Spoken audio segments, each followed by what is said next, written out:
En vrai, ce que vous devez retenir, c'est que oui, j'ai moi-même eu des enfants avec des balles dans la tête, dans le thorax ou l'abdomen.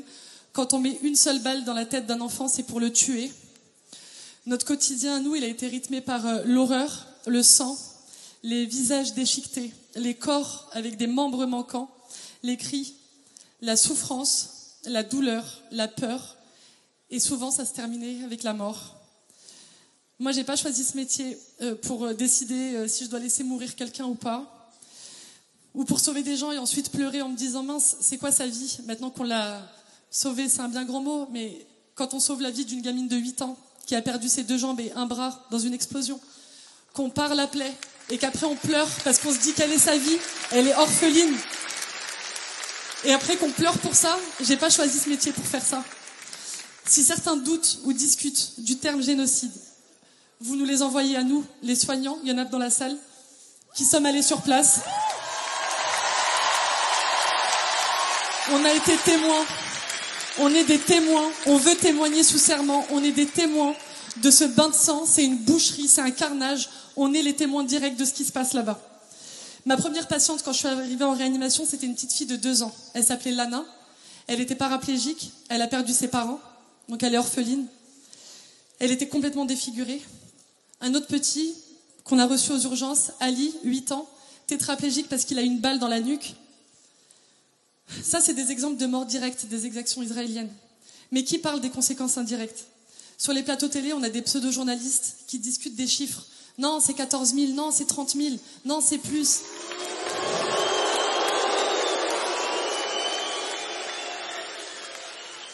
Moi, ce que je peux dire, avec mon expérience, c'est que dans une journée, j'ai reçu plus de morts indirectes qui meurent parce qu'ils ont des infections, parce qu'ils n'ont pas leur traitement, parce qu'ils n'ont pas leur dialyse, ils n'ont pas leur chimiothérapie, et ces gens-là, on ne les compte pas dans les morts. Donc il ne faut pas discuter des chiffres, il faut les multiplier plutôt par 2, par 3, par 4. Le pire exemple que moi je donne, pour un peu vous expliquer et continuer d'humaniser l'horreur, c'est l'exemple de Abir. Abir, elle a 24 ans, je l'accueille moi aux urgences le 26 janvier dernier. Elle arrive, elle a son fils de 4 ans qui lui tient la main, son mari à sa gauche, et elle est enceinte de 7 mois. Quand elle arrive, aux premiers examens, on voit qu'elle a le sang tellement acide, elle est diabétique depuis l'enfance, donc son traitement, elle le connaît. Abir, quand elle arrive, elle a le sang tellement acide qu'on lui annonce que son bébé en est mort. On l'hospitalise en réanimation, elle accouche de son bébé mort, et on n'avait tellement pas les moyens de surveiller l'évolution de son sang qu'elle est décédée 24 heures plus tard. Donc elle a laissé un enfant de 4 ans orphelin de sa mère.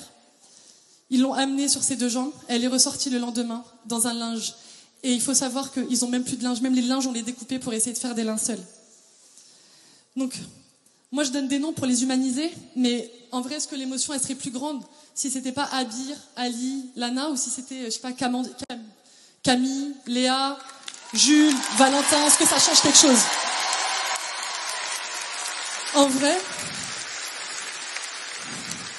En vrai, toutes les histoires sont graves. Je pourrais vous en raconter pendant des heures. Il faut savoir que le problème, c'est que toutes ces histoires, elles risquent d'être encore pires depuis le 6 mai, l'attaque de Rafah. J'ai reçu des messages de mes collègues palestiniens locaux qui me disent « Iman, si t'as plus de nouvelles de moi, c'est peut-être que je suis mort, je t'aime. » C'est comme si, en fait, c'est comme si toi, t'as rien fait.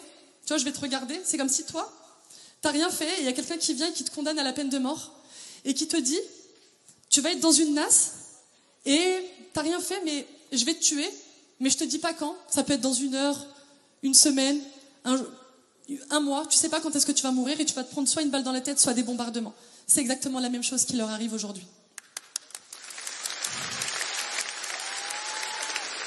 Pour ma part, avant d'y aller, j'ai demandé pardon à des proches avec peut-être lesquels j'étais en conflit. J'ai fait un testament chez le notaire qui commençait par mes dernières volontés sont. J'ai fait un peut-être adieu définitif à mon mari, à mes enfants. Et pourtant, j'espère quand même y retourner. Et je fais tout pour y retourner. Normalement, j'y retourne bientôt. Les Palestiniens,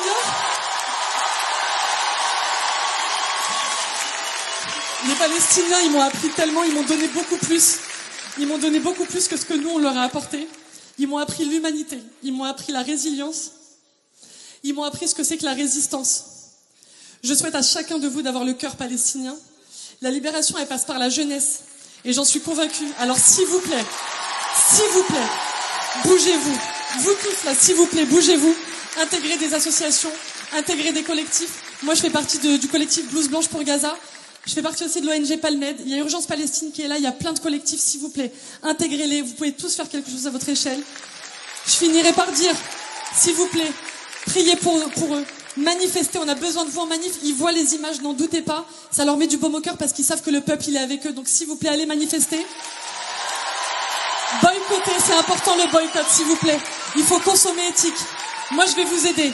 Quand vous consommez quelque chose qui n'est pas éthique, dites-vous que chaque gorgée que vous buvez d'une fameuse boisson, chaque sandwich que vous mangez dans une enseigne, s'il vous plaît, dites-vous que c'est une balle dans la tête d'un enfant palestinien. Boycottez, s'il vous plaît.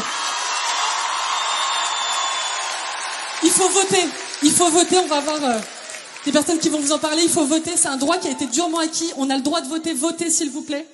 Ne les lâchez pas, ils comptent sur vous tous, parce que je vous le dis, il n'y aura ni oubli, ni pardon.